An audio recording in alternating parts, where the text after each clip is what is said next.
Assalamualaikum warahmatullahi wabarakatuh. Alhamdulillahil aliyyil qadir. Wassalatu wassalamu ala nabiyil basyirin nadhir wa ala alihi wa ashabihi alladhina salaku tariqahul munir. Amma ba'd. Faqala Allah azza wa jalla fi kitabihil karim والذين كفروا بعضهم أولياء بعض إلا تفعلوه تكن فتنة في الأرض وفساد كبير. إخوة الإيمان, saudara-saudaraku seiman dan seakidah yang semoga dimuliakan oleh Allah Subhanahu wa taala.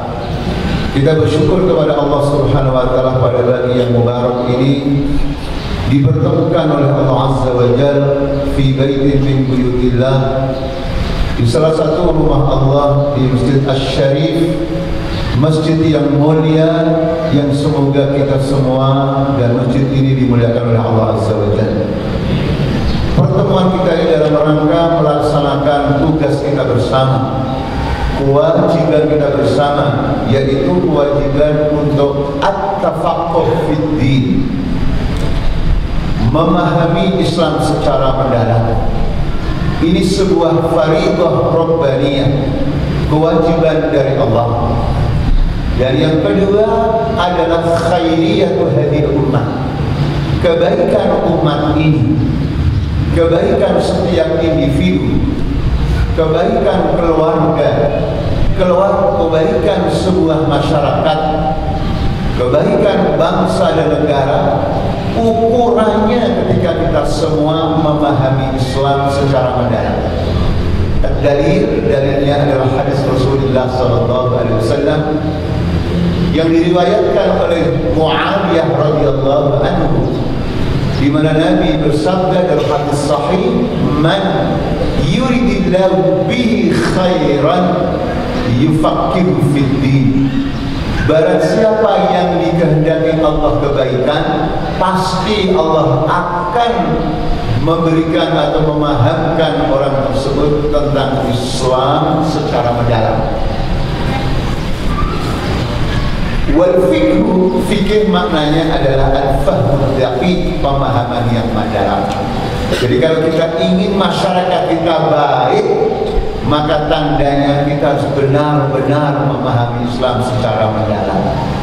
Pertanyaannya Bapak Ibu sekalian, pagi hari ini yang mubarak jam 8:10, lebih banyak mana yang memahami ajaran Islam, mengaji ke masjid, dengan yang di luar? Bapak Ibu, banyak mana yang ngaji dengan yang pergi ke mall, wa ma'adrokamal mall. Sehingga itulah yang kita saksikan, kebaikan-kebaikan yang kita cinta ini ada kesan lambat, berbanding lurus dengan lambatnya semangat mereka dalam memahami Islam secara mendalam. Nah, karena Islam begitu luas, pagi hari ini insya Allah akan kita angkat tema yang berjudul Tabiatul Mujtama. Tabiatul Mujtama, karakter masyarakat, watak masyarakat. Kenapa tema ini kita angkat? Apa urgensinya? Pertama, li'anna al-Quran al-Karim unzila lihadil basyariyah mustama' li'insya'il mustama'il jadid. Jadi Al-Quran diturunkan oleh Allah ke dunia ini selain untuk kita baca, kita hafal, kita dengarkan, kita pahami, kita amalkan, kita dakwahkan, kita jihadkan. Selain itu adalah untuk membentuk masyarakat baru, masyarakat yang tidak ada contohnya sebelumnya. Bapak Ibu, saya bertanya, sebelum turunnya Al-Quran kepada Rasulullah SAW, saya bertanya, masyarakat Arab disebut masyarakat apa, Bapak Ibu? Begitu datang Al-Quran, hafidhakumullah, maka berubahlah sedikit demi sedikit, karena perubahan itu berproses sesuai dengan sunnatullah, ketentuan yang Allah gariskan bahwa perubahan itu baik menuju kebaikan atau yang lainnya itu berproses. Lama-lama menjadi al-mustama al-islami, masyarakat Islam yang ibu kotanya di Madinah. Apa di antara tanda-tanda jahiliyah sebelum turunnya Al-Quran?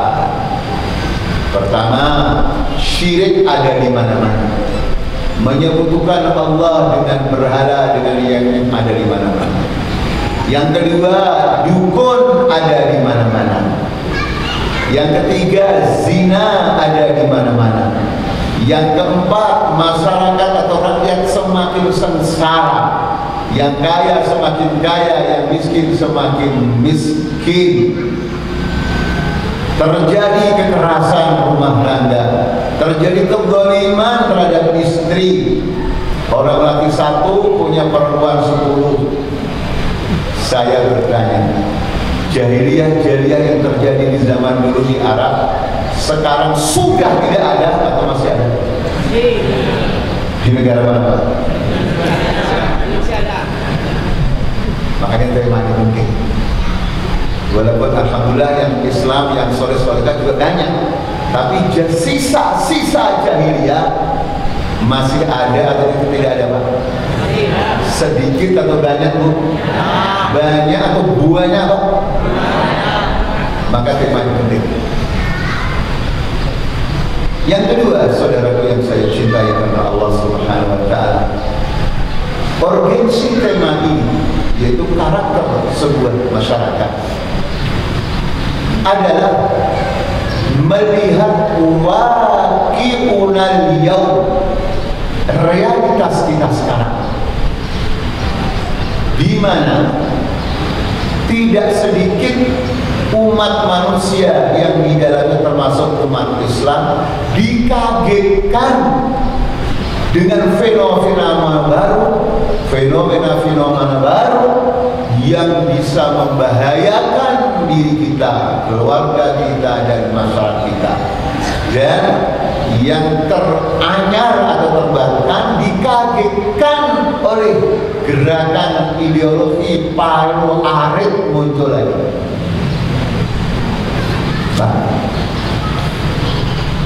Sebagian orang kaget kan? Saya tidak kaget. Yang mati itu orangnya atau ideologinya? Berarti orangnya mati, ideologinya?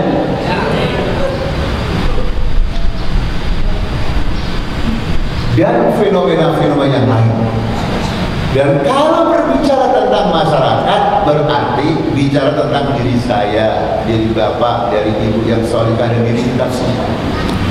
Kenapa? Li'annal mujtama'a, karena masyarakat itu yatakawan, terdiri dari keluarga-keluarga kita semua.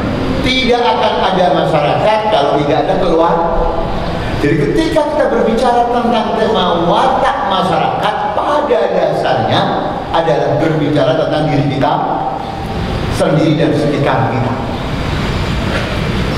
Bapak Ibu, saya bertanya, Bapak Ibu doanya anaknya mati dalam keadaan Islam husnul khotimah, atau matinya mengikuti ideologi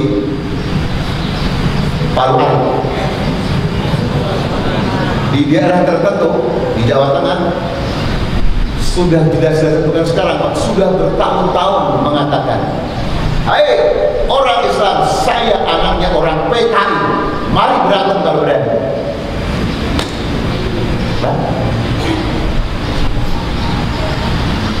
Bapak Ibu, saya bertanya, ideologi ya palu arit dan yang lain-lainnya yang menyesatkan umat itu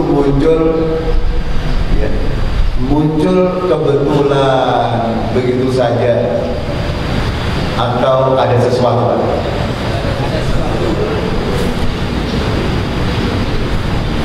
Inilah alasan kenapa tema yang kita ambil hafidhukumullah adalah tabi'atul mujtama, karakter masyarakat agar kita tahu persis seperti apa karakter masyarakat ini, termasuk diri kita, anak keturunan kita, anak bangsa kita. Dengan demikian kita tahu siapa kawan sebenarnya dalam bermasyarakat dan siapa lawan yang sebenarnya yang membahayakan bangsa dan negara. Ini harus tahu. Jangan sampai ya ibadallah, seorang muslim yang soleh kita musuhi, kita curigai, musuh Allah orang kafir dan orang munafik, malah kita mesra, kita dukung, kita kampanyekan. Sama lagi, jangan sampai sesama muslim ya malah saling memusuhi, mencurigai, tapi orang kafir ditenteng kesana kemari, dikampanyekan dan dibela. Ketika diingatkan, kenapa kamu begitu Pak dengan orang Islam kok tidak rukun? Alasannya lakum dinukum waliyadi. Ketika kita ingatkan, kenapa sama orang kafir kok mesra? Pakai dalil wa ma arsalnaka illa rahmatan lil alamin. Bapak Ibu, itu tafsir Jalalain atau tafsir jalan lain? Ini sekali lagi kenapa tema ini kita angkat. Bapak Ibu, sebelum saya teruskan, saya takut GR. Tema ini kira-kira penting atau tidak? Bu, kalau tidak penting saya rubah temanya. Indahnya poligami. Mau Bu? Biasanya kalau yang ceramah itu berpoligami orangnya banyak atau sedikit Bu? Banyak. Bu? Kalau yang berceramahnya poligami sedikit atau banyak? Banyak. Berarti ustaz-ustaz harus? Enggak Bu ya, yang ceramah tidak berani, cuma ngomong doang Bu ya. Sekarang kembali pada tema Taubiatul Mustama. Pertama, kaidah yang harus kita pahami baik dalam Quran dan Sunnah ketika berbicara tentang karakter masyarakat. Pertama adalah Sholahul Mustama adalah bi'aqidatihi as-sahihah la bi'adatihi. Kebaikan masyarakat adalah kebaikan yang permanen, kebaikan yang terus menerus sampai kita dipanggil oleh Allah tetap baik sehingga mati dalam keadaan Islam. Itu disebabkan akidah yang benar atau iman, bukan karena tradisi, bukan sebatas tradisi. Mari kita buktikan. Bapak yang soleh, ibu yang soleh, hafidhahullah.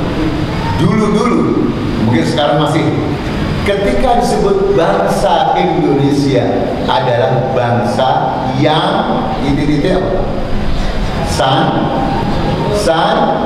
Santun ya. Saking santunnya, saking baiknya, orang-orang Arab mengatakan, karena begitu seringnya lihat orang Indonesia haji, umroh dan gampang diatur, sampai orang Arab mengatakan orang Indonesia itu tuyurul jannah. Tuyur, apa tuyur?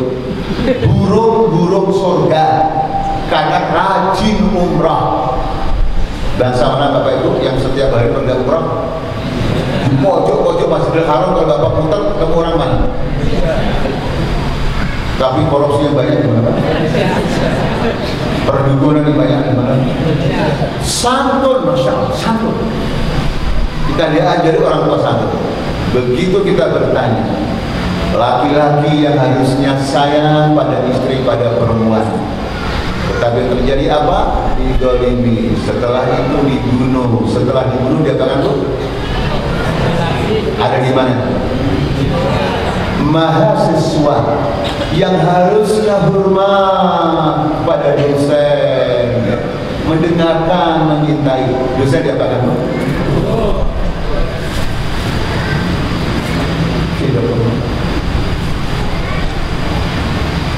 jadi santun seolah-olah hafidhahullah tinggal sejarah. Walaupun masih banyak saudara kita yang baik-baik, tapi pertanyaannya kenapa berubah? Karena kebaikan yang bernama santun atau gotong royong itu lebih bersifat tradisi. Walaupun bagus, Tapi tradisi itu tidak berumur panjang. Mari Bapak yang soleh solehah. Saya orang kampung, mungkin di antara Bapak itu orang kampung. Dulu Pak, waktu kita kecil, kalau orang tua kita bikin rumah dari awal, saya bertanya Pak, ada nggak tetangga dan saudara yang sambatan, saling membantu? Ada Pak? Begitu Bapak Ibu tinggal di daerah sini sekitarnya, bikin rumah dari awal, banyak yang bantu atau sudah bayar dari awal? Bahkan mampir ke pom bensin mau ke toilet gratis bayar. Pertanyaannya, kenapa berubah? Bapak yang soleh, ibu yang solehah, dan semoga termasuk saya seperti Bapak. Waktu kecil, ketika kita naik sepeda, ada orang tua, ada bapak, paman, ada guru, ada orang yang lebih tua, apa? Turun kita. Nyuwun berapa Pak? Nyuwun 1000. Kenapa tidak nyuwun 1 juta? Waktu itu 1000 udah paling. Kalau sekarang mungkin nyuwun 1 triliun. Ya Pak? Sekarang anak sekolah, gurunya lagi lewat, anaknya naik air king, gua makan drone air king, wah nyuwun sewu tak guna jadi selit, langsung gurunya jantung meninggal dunia mendadak. Pertanyaannya, kenapa kok berubah?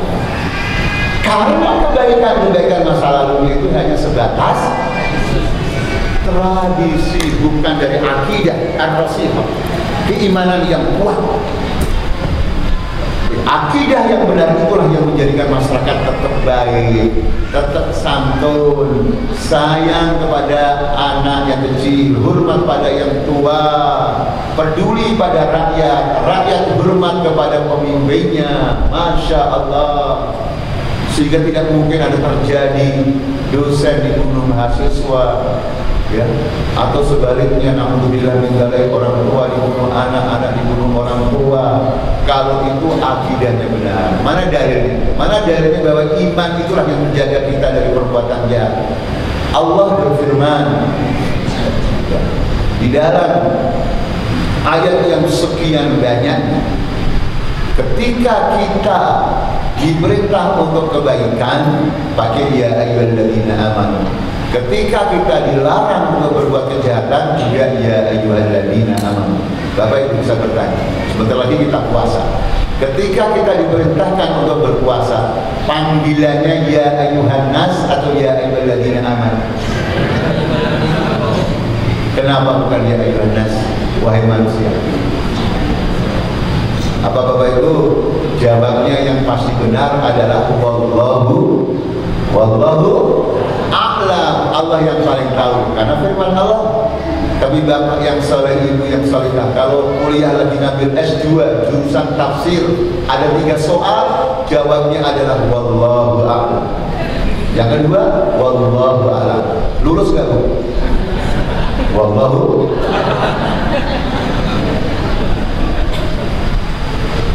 Kenapa? Karena puasa adalah qadhiyatul imaniyah, sebuah diskursus keimanan. Yang mampu berpuasa secara benar hanya orang yang beriman. Mari kita buktikan. Saya sering kasih contoh yang di sekeliling kita saja. Bapak Ibu, Bapak yang soleh, yang solehah, kalau kita ingin ke pantai, yang paling dekat dengan sini pantai mana? Yang paling dekat Tanjung Priok ya, paling dekat kan? Di mana lagi? Ya katakanlah Tanjung Priok, pelabuhan yang di sana ada bea cukai dan sebagainya. Puasa di bulan Ramadan, musim panas, jam 1 atau jam 2 siang kerja di pelabuhan, di tepi laut, itu kira-kira sebagai manusia lagi seger-segernya atau lemes-lemesnya? Jam 1 jam 2 siang. Begitu masuk ke ruangan saudara kita, orang yang soleh ini, kemudian dikunci kamarnya, ada minum dingin, ada air, ada buah, ada makanan, tidak ada yang melihat, tidak ada orang yang melihat. Penyidik KPK juga tidak ada. Pertanyaannya, kekuatan apa? Iya. Energi apa yang menjadikan seseorang tidak berani makan dan minum padahal tidak ada yang melihat? Kekuatan apa? Allah. Jadi kalau bangsa ini semua beriman, berani membunuh istrinya? Ya. Pak, kalau orang ini beriman, bangsa kita ini beriman, berani gak zina? Walaupun istrinya gak melihat? Gak berani, karena Nabi mengatakan la yazni zani hina yazni wa huwa mu'min. Seseorang tidak akan berzina. Tidak mungkin ada orang berani berbuat zina sementara dia benar-benar dalam keadaan beriman, sehingga terjaga dari seluruh kejahatan. Orang imannya benar, akidahnya benar, dulu, sekarang, dan yang akan datang. Karena iman menembus dimensi waktu. Dengan iman inilah Nabi lebih memilih istrinya yang lebih tua, yang janda. Tetapi karena imannya hebat, maka ulama mengatakan jamalul iman adwamu min jamalil wajhi. Kecantikan iman, kecantikan akidah lebih indah, lebih cantik, lebih lama daripada cantiknya muka wajah. Saya bertanya, Bapak yang soleh, kawin dengan istri yang sekarang jadi istri Bapak, itu dulu karena jeleknya atau cantiknya, Pak? Hah? Jujur Pak, jujur. Cantiknya. Setelah Bapak jadi dosen, kawin sudah 20 tahun, cantikan mana istri Bapak dengan mahasiswi Bapak? Jujur Pak, jujur. Makanya Nabi SAW memilih seperti itu.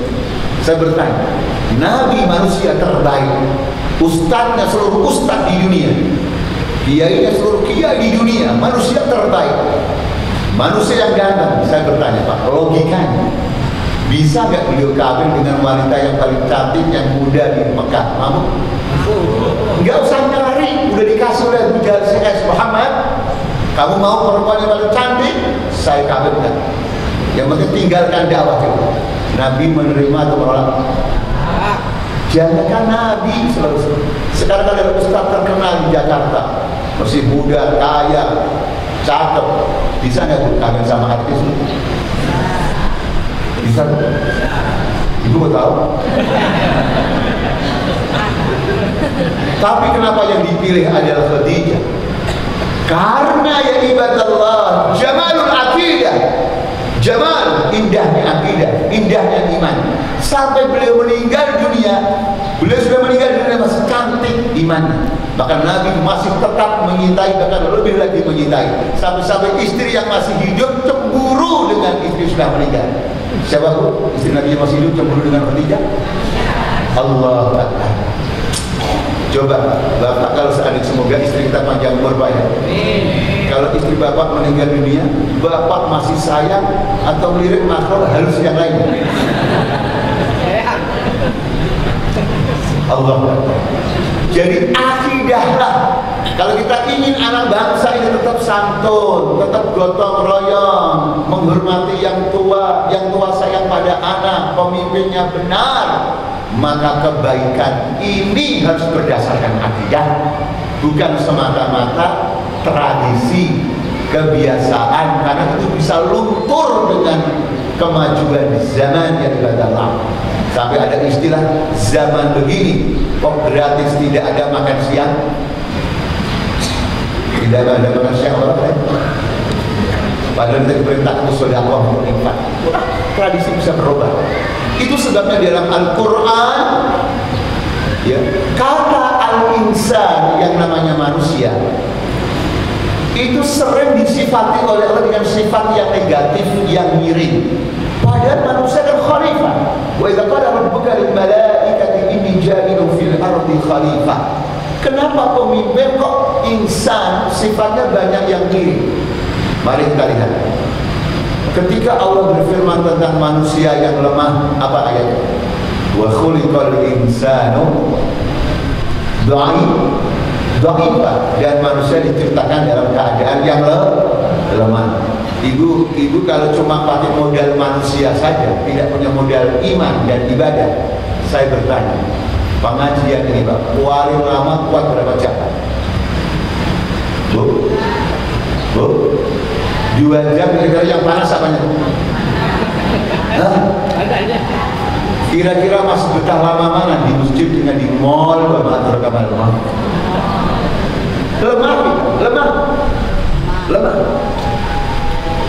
Manusia hanya dengan kemanusiaannya saja imannya hilang, lemah. Contoh, semoga tidak terjadi segera contoh. Ada manusia mengajar ngaji, yang diajar ya untuk membaca Al-Quran perempuan, gadis atau janda muda, sendirian atau berdua di ruang tertutup ada AC-nya. Kira-kira guru ngajinya ingat Allah atau ingat makhluk halus?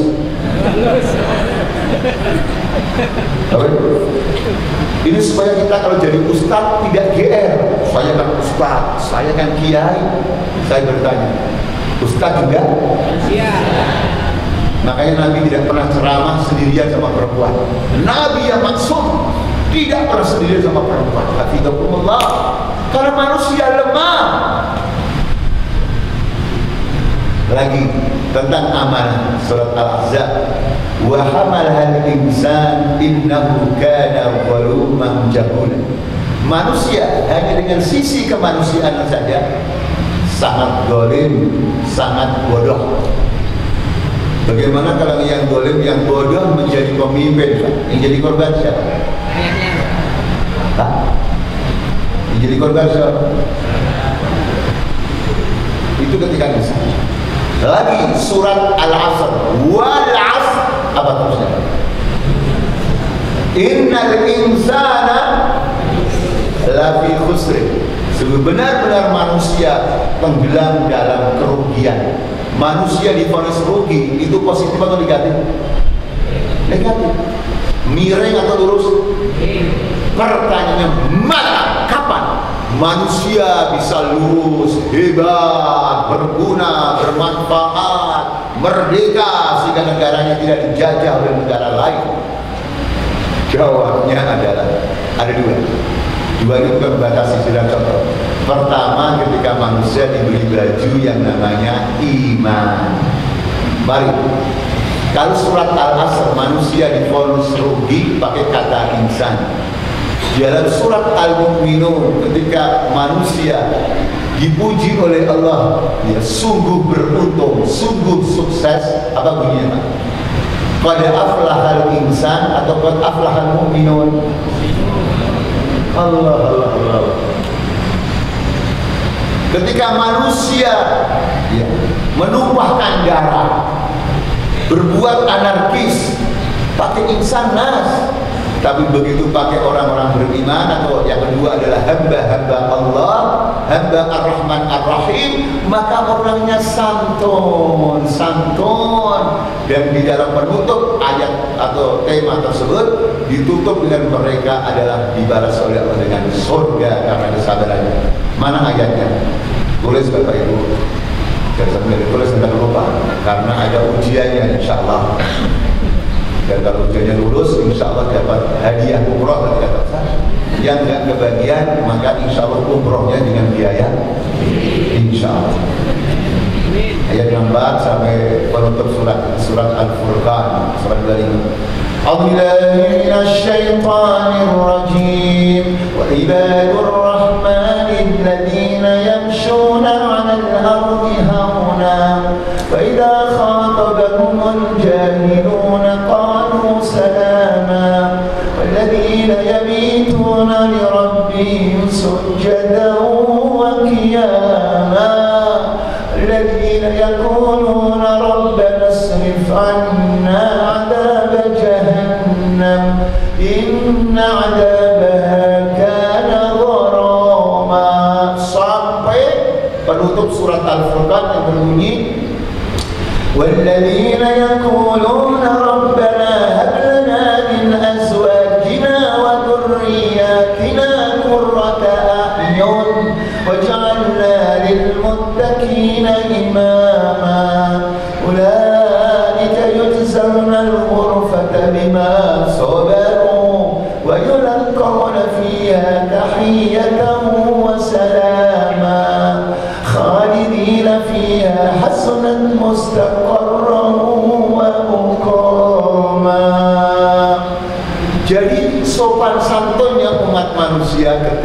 mereka menjadi hamba Allah yang disayang. Wa ibadur rahman alladzina yamshuna 'alal ardi hauna. Hamba-hamba Allah yang mengabdi kepada Allah, saudara sekalian, adalah mereka ketika berjalan di muka bumi santun, tidak dibikin-bikin, tidak dibuat-buat. Allah Akbar. Jadi kesantunan anak bangsa ini yang semoga menjadi karakter kebaikan bangsa ini harus berangkat dari iman, berangkat dari ibadah, akidah, bukan sebatas tradisi. Ini yang pertama. Yang kedua,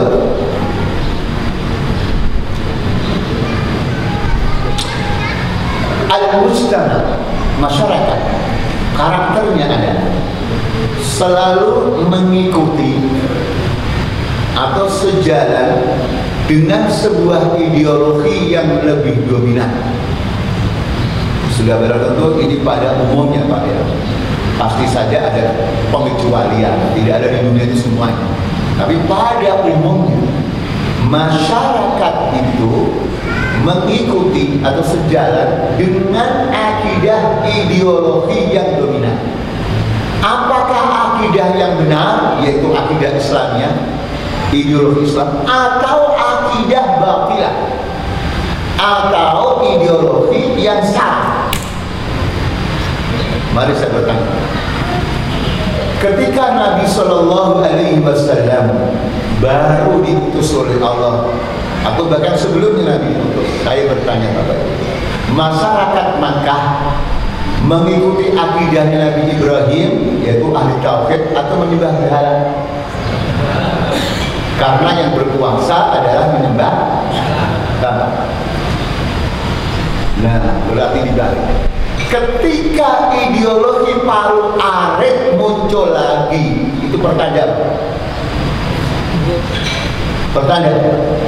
Pertanda akidah umat Islam kuat atau lemah.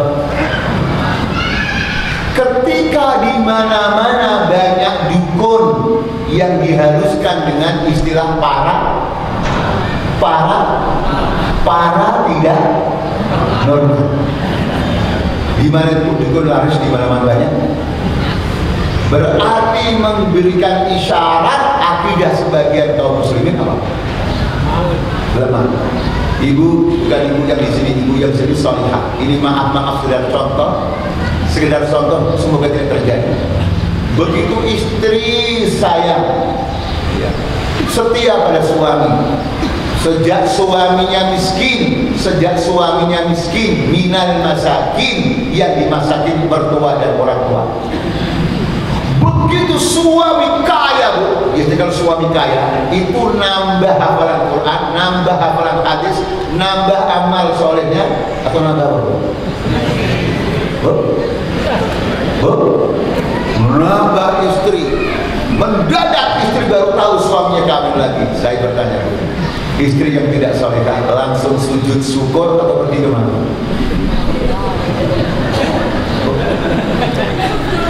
Kemana?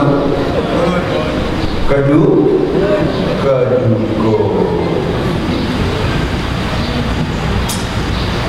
Ini kaidah. Berbeda ketika akidah itu kuat. Ketika Nabi sudah dimenangkan oleh Allah, memasuki periode Madinah, setiap perang menang, kekuasaan Nabi melebar, hampir menembus seluruh Jaziratul Arabiyah.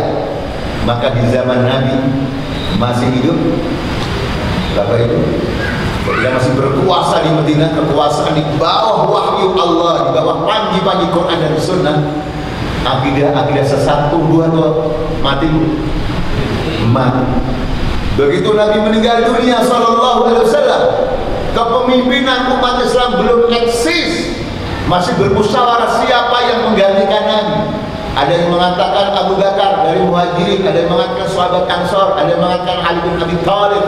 Masih kosong. Di awal-awal nanti pemerintahan Abu Bakar ketika belum eksis, muncul fenomena apa Bapak? Nabi palsu, Usaid al-Kadzab. Muncul tidak mau membayar zakat. Muncul gerakan murtad. Begitu Abu Bakar sudah kuat, Bapak Ibu saya bertanya, ketika disebut nama Abu Bakar As-Siddiq radhiyallahu anhu, itu orangnya halus, santun, mudah menangis atau kasar? Bapak belum baca riwayatnya Abu Bakar, orangnya mudah menangis, santun, sabar, atau keras, galak?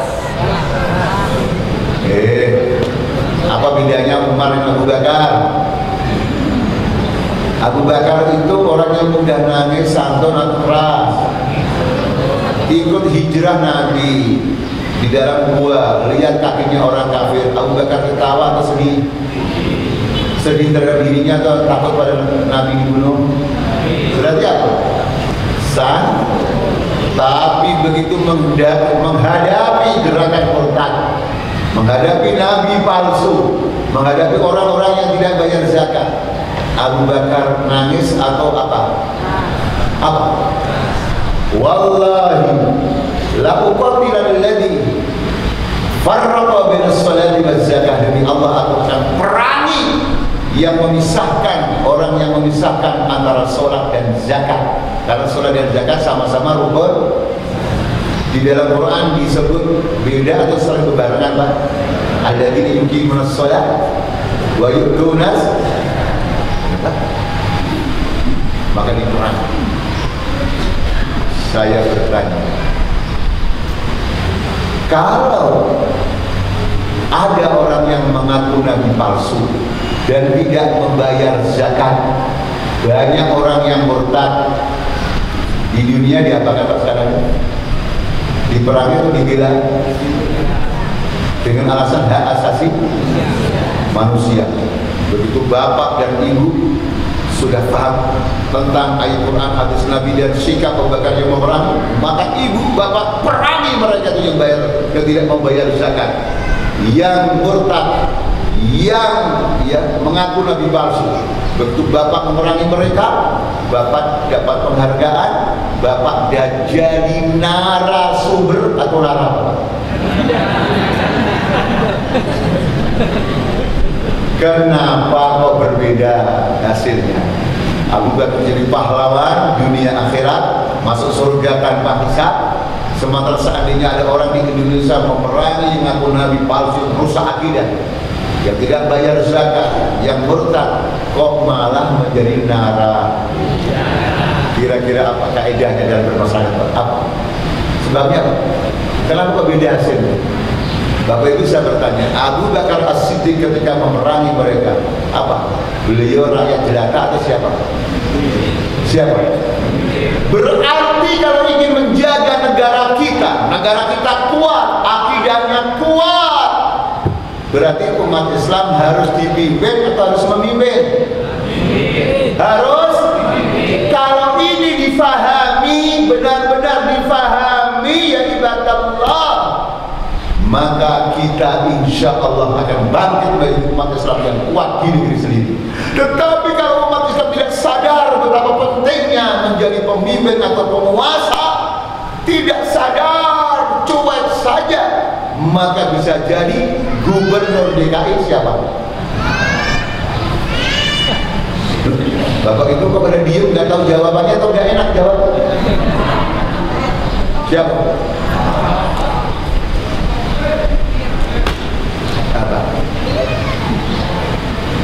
Akhirnya kalau yang berkuasa orang kafir atau orang munafik, umat Islam selalu dapat penghargaan atau dicurigai? Dicurigai di negara lain atau di negeri sendiri? Dicurigai minoritas atau mayoritas? Kok bisa terjadi ya ibadallah? Kalau akidah lemah kafir.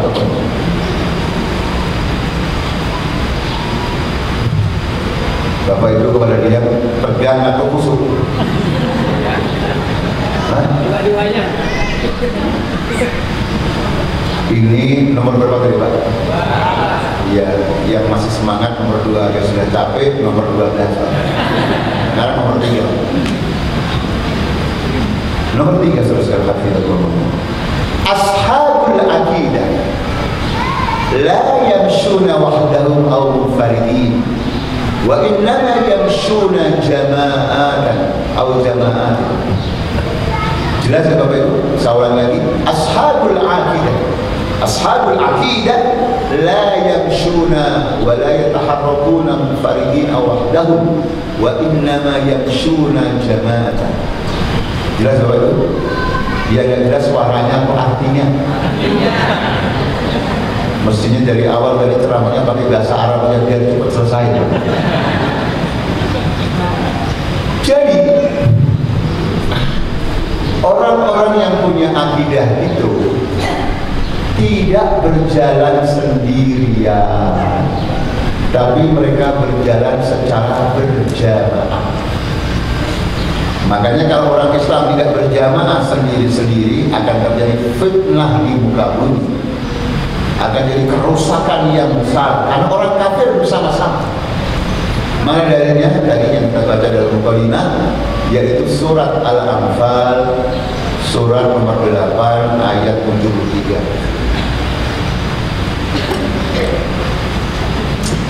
A'udzubillahi minasyaitonir rajim.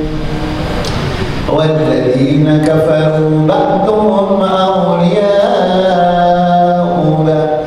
illa taf'alu takun fitnatun fil ardi wa fasadun kabir.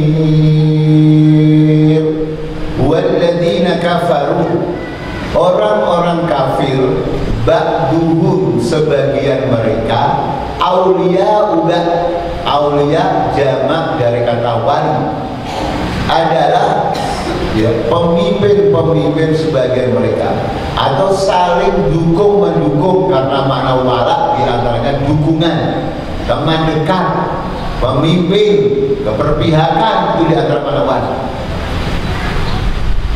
Jadi menggunakan ismul mausul waladin. Isim mausul itu atau kata sambung itu adalah maknanya lil umum, kafir manapun, kafir dalam negeri, kafir luar negeri, kafir daerah manapun, suku manapun, bangsa manapun, itu mereka satu padu untuk saling dukung-mendukung. Mari kita buktikan. Ketika orang kafir nyalon bupati, wali kota, gubernur, semua orang kafir Pak nyoblos orang Islam dan orang kafir. Sementara orang Islam ketika ada temannya lagi bertarung dengan orang kafir, nyoblos semua atau malah keluar kota jalan-jalan. Lainnya alasan cuek, ngapain ikut pilkada, pilgub, pemilu, toh tidak merubah nasib saya. Yang lain mengatakan calonnya bukan partai saya, bukan golongan saya. Yang lainnya bilang berpartai bid'ah. Maka kita diam saja, nggak usah ikut-ikutan. Orang yang seperti itu yang ibadah Allah, sadar atau tidak sadar, langsung secara tidak langsung, berarti mempunyai kontribusi saham kemenangan siapa? Kemenangan siapa? Saya baru ceramah di sebuah perumahan kemarin. Di sebuah perumahan yang mereka mayoritas orang kafir. Anjingnya banyaknya luar biasa mengganggu orang muslim.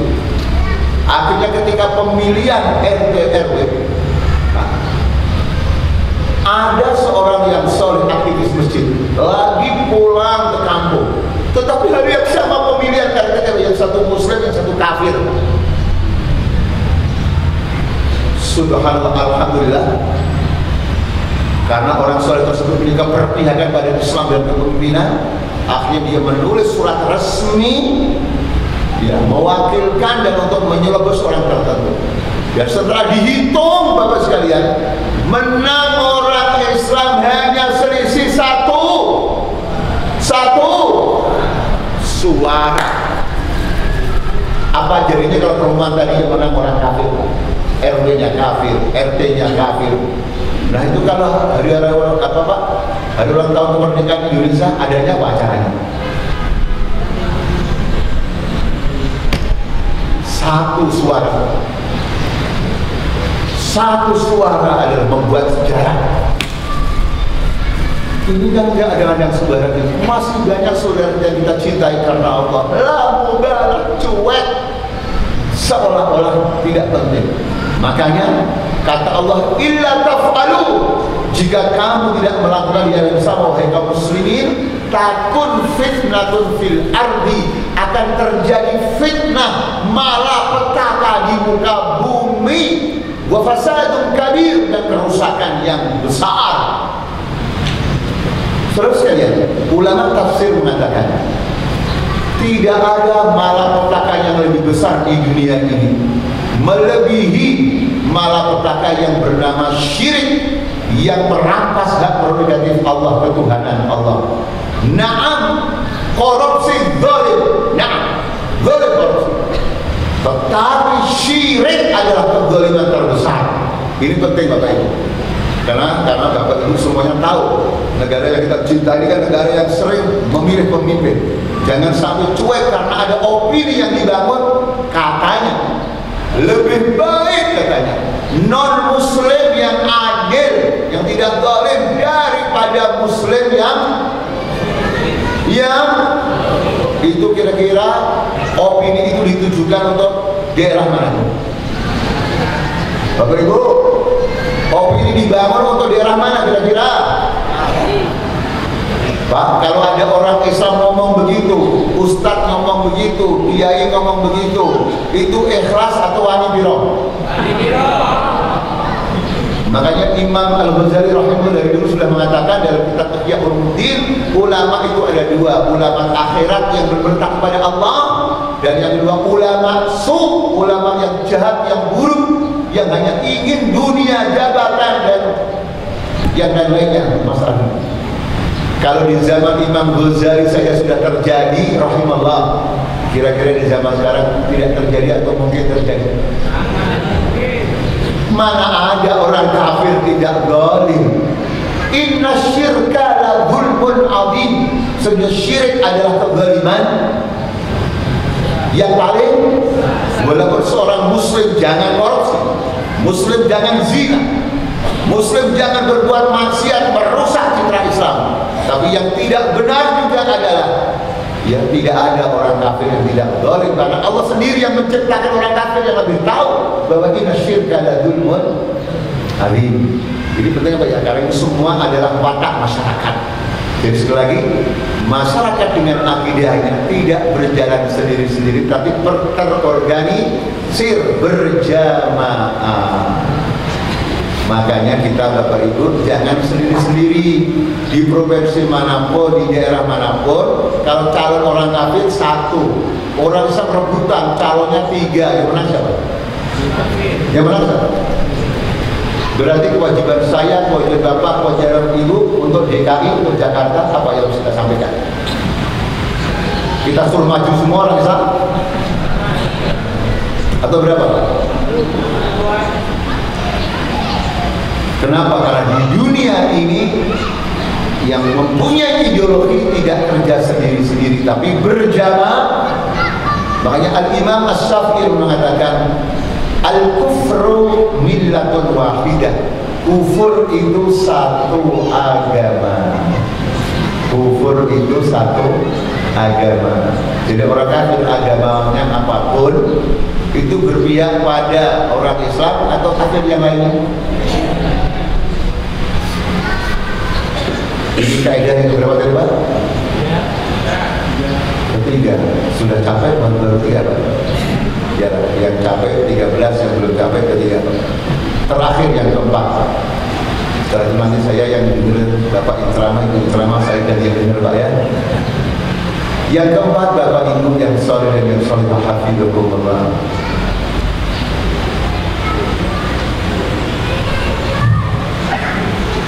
Watak masyarakat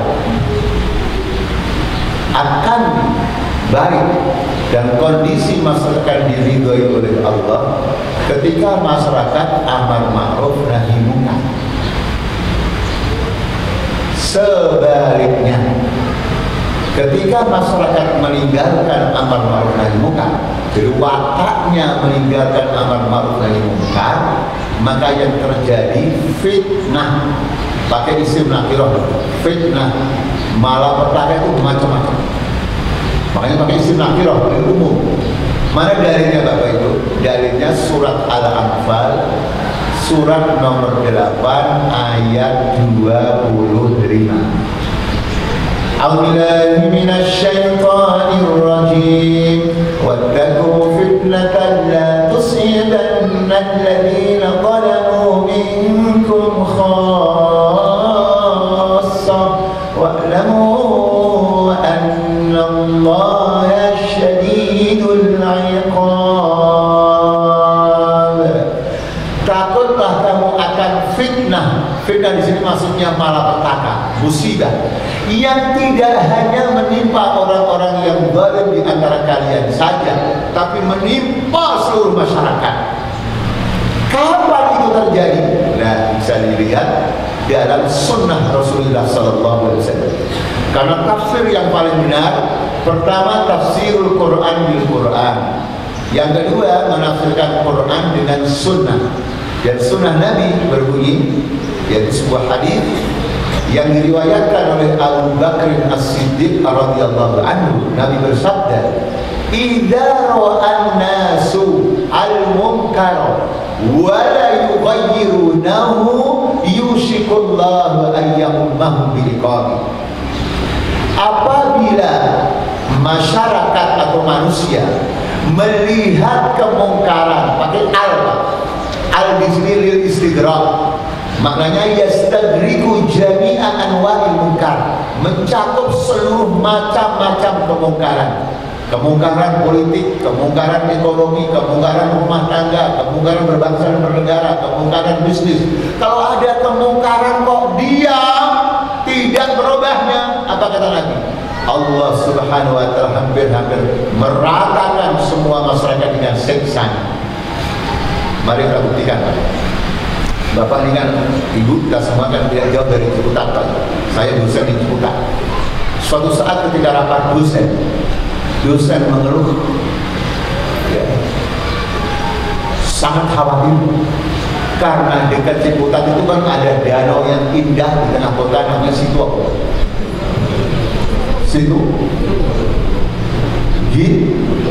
Gitu.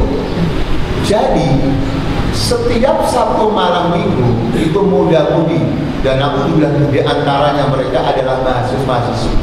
Semoga tidak banyak, ya, berada di situ gitu sejak maghrib sore sampai tengah malam, berduaan saja, hanya membayar 3.500 pada preman yang jagain. Pertanyaannya, apa yang terjadi? Mungkin Bapak yang soleh ini yang selalu mengatakan, Ustaz, jangan suudon, laki perempuan berdua itu lagi sholat tahajud. Percaya itu? Pak? Lagi tawaf ifadah, percaya Pak? Lagi tasmi' Al-Quran, percaya? Ngapain Pak? Lagi perempuan berduaan sampai pajak. Saya bertanya, ketika masyarakat setempat tahu di situ ada kemaksiatan, kok diam? Begitu situ gitu jebol Pak. Yang jadi korban siapa? Yang pacaran saja atau yang sekarang sudah kena? Bapak Ibu, ini ngarang-ngarang atau sudah terjadi? Ayat yang jelas atau tidak? Makanya pakai fitnah. Isim nakirah. Bisa terjadi seperti itu. Bisa terjadi orang menyembelih anaknya, anak milik bapaknya, suami milik istrinya. Bisa berupa tanah longsor, bisa banjir, bisa apapun terjadi kalau masyarakat meninggalkan amar ma'ruf nahi munkar yang kata Allah. Ini kaidah dari Allah. Kaidah dari Allah itu mungkin benar atau pasti benar? Nah, yang penting tema tentang tabiatul mujtama, karakter sebuah masyarakat. Bagus sekalian, semoga kita semua dijadikan oleh Allah masyarakat yang punya karakter keimanan yang benar, sehingga kebaikan-kebaikan kita, ya, bermanfaat untuk dunia dan akhirat, bermanfaat untuk keluarga kita, masyarakat kita, dan bangsa serta negara kita. Terus kalian, dan semoga kita menjadi kaum muslimin tidak terjebak dalam mujamalah basa-basi. Karena kalau orang menyampaikan Islam dengan basa-basi nggak jelas, hilang bahasanya, tinggal. Makanya harus jelas menyampaikannya, ayatnya jelas, hadisnya jelas, contohnya jelas. Karena min khasaisil Islam, di antara keistimewaan atau karakteristik Islam adalah al-wudu, jelas. Kalau kita ikut, akhirnya berbahaya keadaan masyarakat.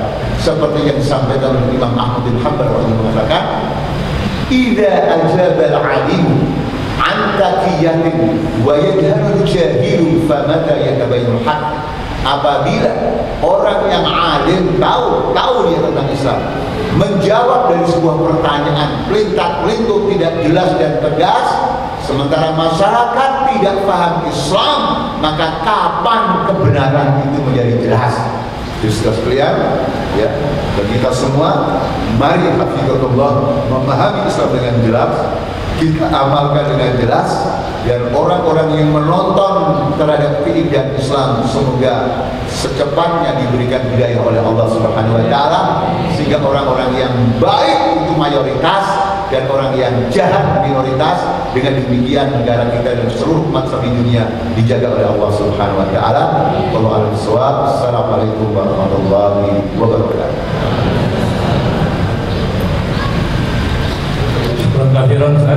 Terima kasih kita sampaikan kepada guru kita yang sangat luar biasa sekali ilmunya, dan mudah-mudahan kita bisa jadikan sebagai acuan dalam hidup kita Al-Quran dan hadis ini.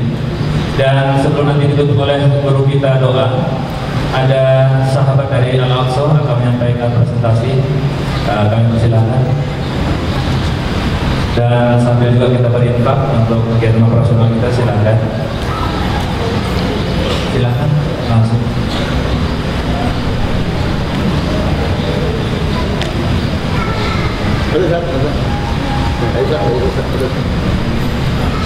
Bismillahirrahmanirrahim. Assalamualaikum warahmatullahi wabarakatuh.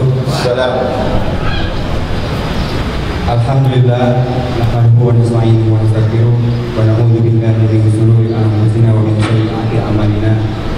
May yahdihillahu fala mudilla lahu wa may yudlil fala hadiya lahu. Asyhadu an la ilaha illallah wa asyhadu anna Muhammadan abduhu wa rasuluhu, amma ba'du. Setelah kita panjatkan puji dan syukur kepada Allah, kepada Nabi Muhammad, saya ingin sampaikan terima kasih kepada Ustaz yang telah menyampaikan, yang telah memberikan kesempatan kepada Pak Jamil dari Ketua DKM, pada panitia.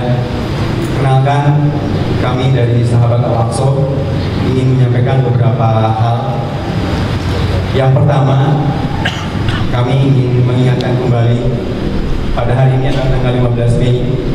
Kita tahu 14 Mei 1948 itu adalah hari di mana pasukan Inggris menarik seluruh pasukannya dari Palestina dan kemudian didatangkan berbondong-bondong orang Yahudi ke Palestina. Ratusan ribu umat Muslim keluar dari Palestina, bahkan sampai sekarang.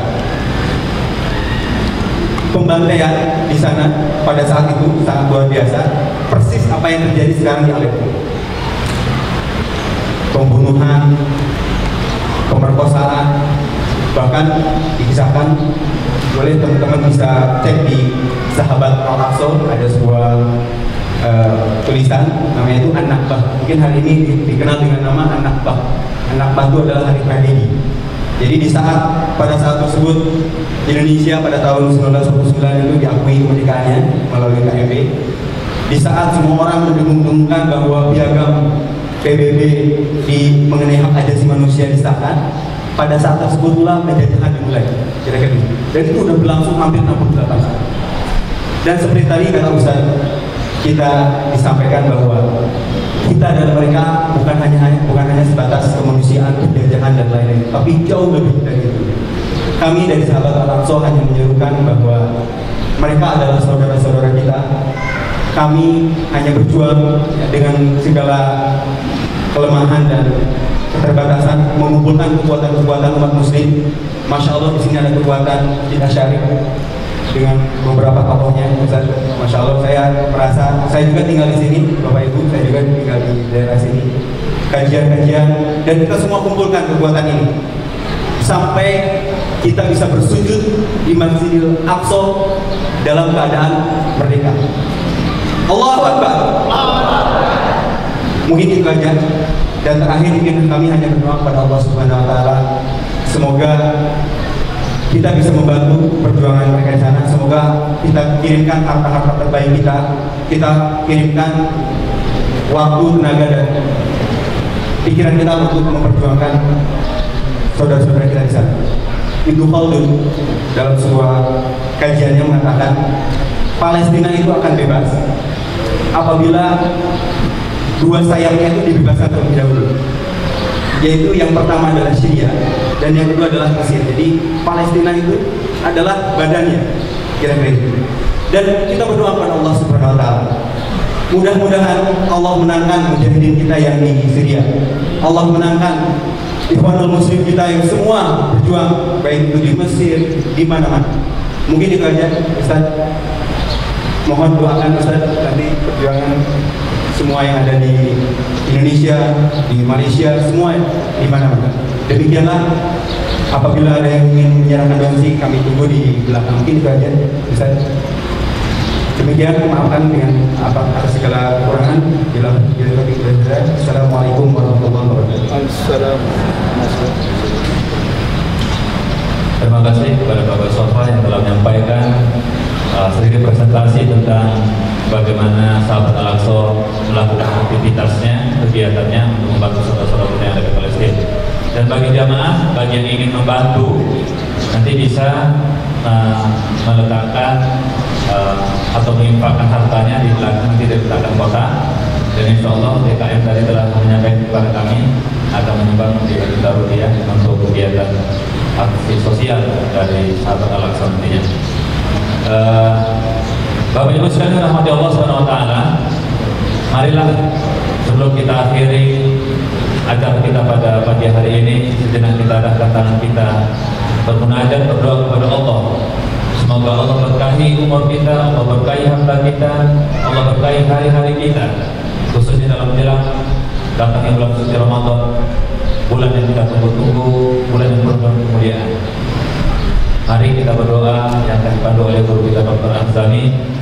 Semoga Allah senantiasa memberikan perlindungan kepada kita, memberikan kita pemimpin-pemimpin Islam yang senantiasa dapat membawa kita, menjadikan negara kita menjadi baldatun thayyibatun wa rabbun ghafur. Bila al-Ustaz pada tafadhol Ikhwan. Alhamdulillahirabbil alamin. Hamdan yuwafi ni'amahu wa yukafi'u. اللهم لك الحمد والشكر كما ينبغي لجلالك وجلالك وسلطانك. اللهم صل على سيدنا محمد وعلى اله وصحبه اجمعين. اللهم اغفر لنا ولوالدينا ولجميع المسلمين والمسلمات والمؤمنين والمؤمنات الاحياء منهم والاموات الذين شهدوا لك بالوحدانيه ولنبيك بالرساله وماتوا على ذلك برحمتك يا ارحم الراحمين. اللهم أعز الإسلام والمسلمين وأذل الشرك والمشركين وأهلك الكفرة والظالمين وانصر عبادك الموحدين. اللهم انصر المجاهدين في سبيلك في فلسطين. اللهم انصر المجاهدين في سبيلك في العراق. اللهم انصر المجاهدين في سبيلك في سوريا. اللهم انصر المجاهدين في سبيلك في كل مكان على أعدائك أعداء الدين من اليهود والنصارى والمشركين والمنافقين ومن على شاكلتهم. اللهم زلزل الأرض من تحت أقدامهم وصب العذاب عليهم من فوقهم بعزتك وقوتك يا رب العالمين. اللهم من أراد بالإسلام والمسلمين سوءا فقد أخذ عزيز المقتدر. اللهم أرنا فيهم عجائب قدرتك فإنهم لا يعجزونك. اللهم اجمع كلمة المسلمين على الحق بعزتك وقوتك يا رب العالمين. اللهم ألف بين قلوب المسلمين. اللهم ألف بين قلوب المجاهدين في سبيلك. اللهم ألف بين قلوب العاملين بالإسلام. اللهم ألف بين قلوب العلماء بعزتك وقوتك يا رب العالمين. اللهم أصلح أنفسنا وأزواجنا وأولادنا وبناتنا وطلابنا وطالباتنا وإخواننا وأخواتنا وشبابنا ونساءنا وعلماءنا وسائر المسلمين برحمتك يا أرحم الراحمين. اللهم اجعلنا وذرياتنا من أهل القرآن ومن أهل السنة ومن أهل الجنة. اللهم إنا نسألك رضاك والجنة ونعوذ بك من سخطك والنار برحمتك يا أرحم الراحمين. اللهم اقسم لنا من خشيتك ما تحول به بيننا وبين معصيتك ومن طاعتك ما تبلغنا به جنتك ومن اليقين ما تهون به علينا مصائب الدنيا ومتنا اللهم بأسمائنا وأبصارنا وقواتنا أبدا ما أحييتنا واجعله الوارث منا واجعل ثأرنا على من ظلمنا وانصرنا على من عادانا ولا تجعل مصيبتنا في ديننا ولا تجعل الدنيا أكبر همنا ولا مبلغ علمنا ولا إلى النار مصيرنا واجعل الجنة هي دارنا ولا تسلط علينا بذنوبنا من لا يخافك فينا ولا يرحمنا برحمتك يا أرحم الراحمين.